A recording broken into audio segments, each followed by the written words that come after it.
দরজাকে, একটা দরজাকে উন্মুক্ত করে রেখেছেন। সেই দরওয়াজা দিয়ে শুধুমাত্র রোজাদার ব্যক্তি ছাড়া কেউ প্রবেশ করতে পারবে না।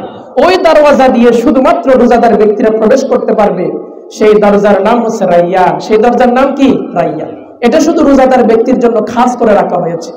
এটা দিয়ে অন্যান্য কোনো জান্নাতীরা প্রবেশ করতে পারবে না। শুধুমাত্র প্রবেশ করবে কারা? যারা রোজাদার ব্যক্তি ছিল, 1 মাস ব্যাপী রোজা রেখেছে, তাদের জন্য এই দরওয়াজাটা আল্লাহ রাব্বুল আলামিন খাস করে স্পেশাল করে রেখেছেন।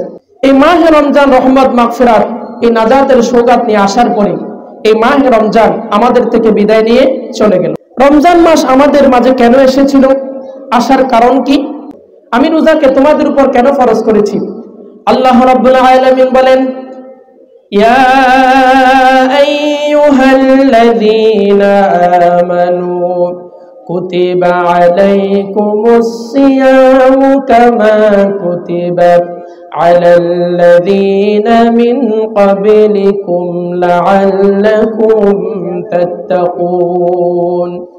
আমি আল্লাহ রাব্বুল আলামিন হে ইমানদার ব্যক্তি তোমাদের জন্য রোজাকে ফরজ করেছি, যেভাবে ফরজ করেছিলাম তোমাদের পূর্বপুরুষ যারা ছিল তাদের উপর আমি এই রোজাকে ফরজ করেছি। কেন?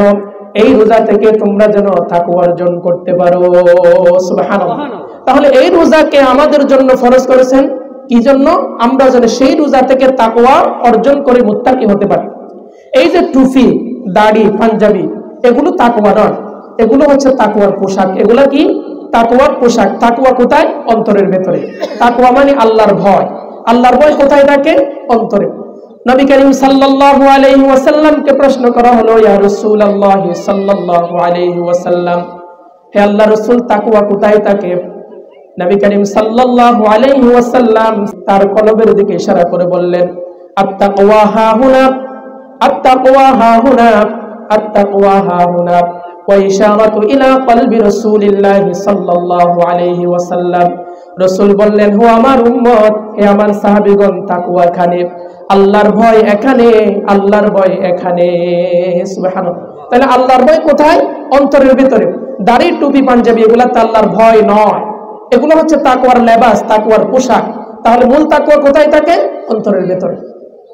তাহলে এই রোজাটা মুমিনদের জন্য এসেছিল মূলত তাকওয়া অর্জন করার জন্য। আপনার অন্তরের ভিতরে তাকওয়া হয়েছে কিনা, এই রোজার মাধ্যমে 1 মাস ব্যাপী রোজা রাখার পর, সিয়াম সাধনার পর আপনার অন্তরের ভিতরে তাকওয়া অর্জন হয়েছে কিনা, আপনি তাকওয়া অর্জন করে মুত্তাকি হতে পেরেছেন কিনা, সেটা বোঝার জন্য একমাত্র আলামত হলো, একমাত্র চিহ্ন হলো, নিশান হলো, এই যে মাহে রমজানে শুরু থেকে 30টা রোজা পর্যন্ত আপনি 5 ওয়াক্ত নামাজ মসজিদে এসে পড়েছিলেন, তারাবির নামাজ পড়েছিলেন, 30 দিন রোজা রেখেছিলেন। এই রমজান মাস বিদায় হয়ে যাওয়ার সাথে সাথে আপনি যদি সেই নামাজ বাতিল করে দেন, সেই নামাজ থেকে মুক্ত হয়ে যান, তাহলে আপনাকে বুঝে নিতে হবে আপনি এই রমজান থেকে তাকওয়া অর্জন করতে পারেন না।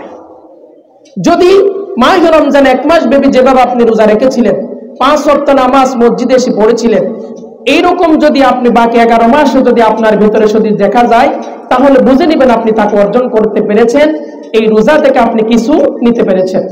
আর যদি দেখা যায় রোজা এসেছিল, 5 ওয়াক্ত নামাজ পড়েছিলেন, মিথ্যা কথা বলা থেকে বিরত দেখছিলেন, সবকিছু ঠিক আছিল, কিন্তু রমজানের চাঁদ উদিত হওয়ার সাথে সাথে নামাজ শেষ, রোজা শেষ, সবকিছু শেষ, মিথ্যা কথা বলা শুরু, মানে আগে যা যা করতেন আবার সবকিছু শুরু হয়ে গেল, তাহলে বোঝা গেল আপনি রমজান এসেছিল ঠিকই, কিন্তু রোজা থেকে আপনি কোনো তাকওয়া অর্জন করতে কিছু নিতে পারেন না, আপনি হতভাগা।